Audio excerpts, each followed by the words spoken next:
Okay, hello YouTube. Today I'm going to talk about how to play for traps in the main lines of openings. And the main line that I'm going to be talking about is in the Ruy Lopez when black decides to play the Cozio variation. So if you don't know what that is, it's after I play something like bishop to b5, they could play knight on g to e7. This is called the Cozio variation, or at least I was always told it was called the Cozio variation. Let's see what the... Yep, Cozio defense. Knight on g to e7 is the Cozio defense beginning with knight on g to e7. So how do we play like a mainline move that's super trappy that gives us the potential to win games really, really early in this position? So anyways, if you like content like this and want to see more of it, please hit that subscribe button and click on your notification icon. So the move that I actually recommend here is this move knight to c3. And this actually is a much trappier move than it looks like. Now the most common moves here are something like d6 or something like g6 in this position. That's usually why people pick this setup in the first place. They want to defend the knight, they want to play knight on g to e7, and then they kind of want to fianchetto this bishop with g6 and bishop g7. So they can play g6 here to develop that bishop with bishop to g7, and then the move that I play is actually the engine's top pick, so again, I'm playing from a position of strength, is d4, e takes d4, and then again, I play the engine top pick, I play the move knight to d5. Why do I do this? Because there are people that will play d6 here, and the game will end on the spot. If they don't play d6, I have an advantage. This is slight edge white all day long. This is still slight edge white. If they play d6, go ahead, pause the video, see if you can find the move. Knight f6 is mate. And you can actually end the game this way. Actually, a few games here on the Lee Chess database have ended this way, and if you look at some of the players that have lost with the black pieces, their ratings are actually pretty high. You've got guys that are 2,300, 2,200, 2,600 that have lost with the black pieces falling for knight f6. Now, the 2,600 that lost, this was a bullet game, so he probably pre-moved, g6 or something, expecting knight takes d4. Because there's actually another line you can try this in, and it's equally reasonable, is they can go with the d6 move order, and you can do the same thing. You can play d4, e takes d4, and now knight takes d4, g6 is a line. So like you can play knight takes g4, and there are a ton of people that will play g6 here, and it's the same type of idea. You're losing to knight to knight to d5. The point here is after knight d5, e takes d5, we're triple attacking here. So you can see the eval bar is through the roof here, like plus 7.3. But again, the other move order that we can get to this from is we can play knight to d5, and then again, if they play g6, mate in 1 on the spot, winning the game outright, just mate in 1.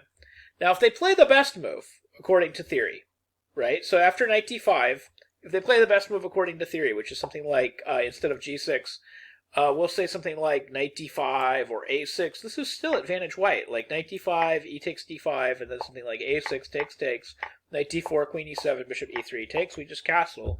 This is still supposed to be advantage white. Actually, here at this line, the computer gives like plus 1.1 for white.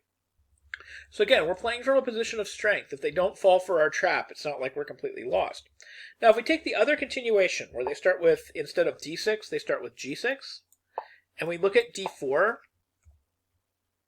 and then e takes d4, and then knight d5, and they don't fall for d6, they play bishop g7, you can see the computer's best move here is bishop g5. I don't actually recommend this, because again, I want to play for traps. I want to play for traps in the main line. I want to play a move that my opponent can fall for something and make a mistake. This move is bishop f4. You can see that the assessment didn't really drop. Like it went from plus 0.4 to plus 0.3. So I still have a slight edge with white, with bishop f4. It's a developing move. It's attacking the c7 square. The best line according to the engine is knight takes d5, where white is still supposed to have a slight advantage. After e takes d5, and then say knight to e7, and then say castles or d6 or castles are both supposed to lead to some sort of slight edge for white. But basically white's still supposed to be slightly better, so you can play from here and, white's supposed to have some sort of advantage. But the advantage of playing a move like bishop f4 and double attacking that c7 square is the most natural move in the position to the human eye is d6. And you can see that by, the Lee Chess player database, the majority of people that have seen this position actually played d6.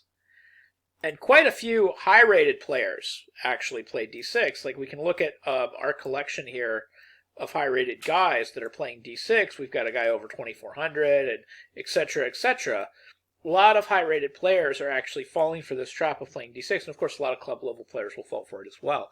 But the whole point here is we're going to play bishop g5, and we've got two sets of pins. We've got a pin on the knight on c6, threatening to win the knight on e7 outright, and we've got a pin on the e7 knight. How do we meet this? How do we not lose a piece?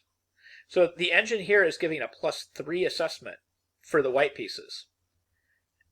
And the reason that it's giving that +3 assessment is because now f6 is forced. We have to play f6, and now just knight f6, bishop f6 is just going to be some sort of winning advantage for white. White just has a huge advantage. Black can't really do much of anything. Like, if black castles, for example, we're losing to bishop c4 check, where we have all the squares covered. So like bishop c4, d5, bishop d5, you have to take with either the knight or the queen because you're in checkmate. The bishops are covering both diagonals. If you take with the knight, you're losing your queen. So that's just another easy way to win a quick game of chess. So this is just my recommendation, is play this line. It's very trappy, but also you're playing from a position of strength. White should have some sort of slight advantage after playing d4, followed by knight d5 against the Cozio. You have a slight advantage in this position, but also there's this potential to win the game very, very quickly after a number of different moves that black could play that would be a mistake. You can win the game very, very quickly, even after some of the most natural moves, even if he plays the main line. And if he doesn't fall for any of the traps, you still have an advantage. So anyways, I hope you found this video helpful. I hope you learned something new about chess, and I hope you can use some of these ideas in your own games. Thank you very much for watching.